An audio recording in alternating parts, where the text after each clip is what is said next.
நாளை ஆளுநர் மாளிகையில் நடைபெற இருக்கக்கூடிய தேநீர் விருந்தை புறக்கணிப்பதாக முதலமைச்சர் மு.க.ஸ்டாலினும் அறிவிப்பு வெளியிட்டிருக்கிறார். மேலும் இவர்களோடு இணைகிறார் எமது செய்தியாளர் ராஜேஷ்.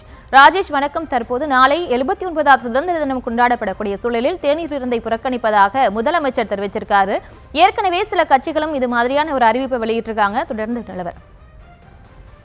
வணக்கம். வழக்கமாக சுதந்திர தினம், குடியரசு தினம் இது போன்ற தினங்களின் கொடியேற்று நிகழ்ச்சி காலையில நடைபெறும். மாலையிலே ஆளுநர் மாளிகையில் தேநீர் விருந்து நடைபெறும். அந்த தேநீர் விருந்தில் ஆளுநரோடு தமிழக முதலமைச்சர், அமைச்சர் பெருமக்கள், பல்வேறு கட்சிகளினுடைய அந்த தலைவர்கள், சட்டமன்ற உறுப்பினர்கள், சமூகத்தில ஒரு பெரிய பிரபலங்களாக இருக்கக்கூடியவர்கள் ஆகியோருக்கெல்லாம் ராஜ்பவனில் இருந்து அழைப்பு விடுக்கப்படுவது வழக்கம்.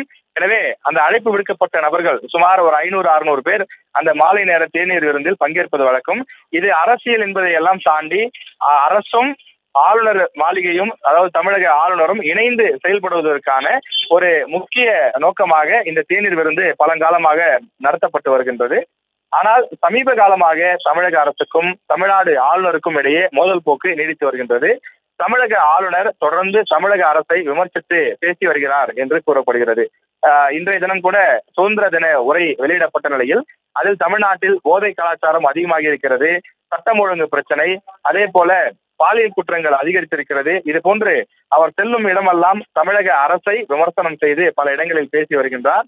அது மட்டும் இல்லாமல் தமிழ்நாட்டின் சட்டப்பேரவையில் இயற்றக்கூடிய அந்த மசோதாக்களுக்கு ஆளுநர் ஒப்புதல் தர மறுக்கின்றார். சமீபத்தில் கூட கலைஞர் பல்கலைக்கழகத்திற்கான மசோதா நிறைவேற்றி அனுப்பப்பட்டது. அதற்கு அவர் ஒப்புதல் தரவில்லை. இது போன்ற பல காரணங்களை அரசு சார்பில் அதிகாரிகள் சுட்டிக்காட்டுகிறார்கள். எனவே இந்த காரணங்களுக்காக தமிழக அரசு அந்த தேநீர் விருந்தை புறக்கணிப்பதாக அறிவித்திருக்கின்றது. தமிழக முதலமைச்சர் இந்த அறிவிப்பை வெளியிட்டிருக்கின்றார். ஏற்கனவே திமுக கூட்டணியில் இருக்கக்கூடிய விடுதலை சிறுத்தைகள் கட்சி, கம்யூனிஸ்ட் கட்சி, வாழ்வுரிமை வேல்முருகன் அவர்கள், மதிமுக உள்ளிட்ட பல கட்சிகள் இந்த தேநீர் விருந்தை புறக்கணிப்பதாக தெரிவித்திருந்தார்கள். தற்போது தமிழக அரசும் இந்த தேநீர் விருந்தை புறக்கணிப்பதாக தெரிவித்திருக்கிறார்கள். ஏற்கனவே இந்த கடந்த 4 ஆண்டுகளில் பலமுறை இது போன்று ஆளுநர் அழைப்பு விடுத்த தேநீர் விருந்துக்கு தமிழக அரசும் திமுகவின் கூட்டணி கட்சிகளும் செல்லாமல் அவர்கள் புறக்கணித்திருக்கின்றார்கள். இதே காரணங்களை தான் அவர்களும் சொல்கிறார்கள். ஆளுநர் தமிழ்நாட்டிற்கும் தமிழ்நாட்டு மக்களின் நலனுக்கும் எதிராக இருக்கிறார்கள் என்று அவர்கள் சொல்கிறார்கள். எனவே அதே காரணத்தை சொல்லிதான் தற்போதும் திமுகவினுடைய கூட்டணி கட்சிகளும் தமிழக அரசும் இந்த தேநீர் விருந்தை புறக்கணித்திருக்கின்றன.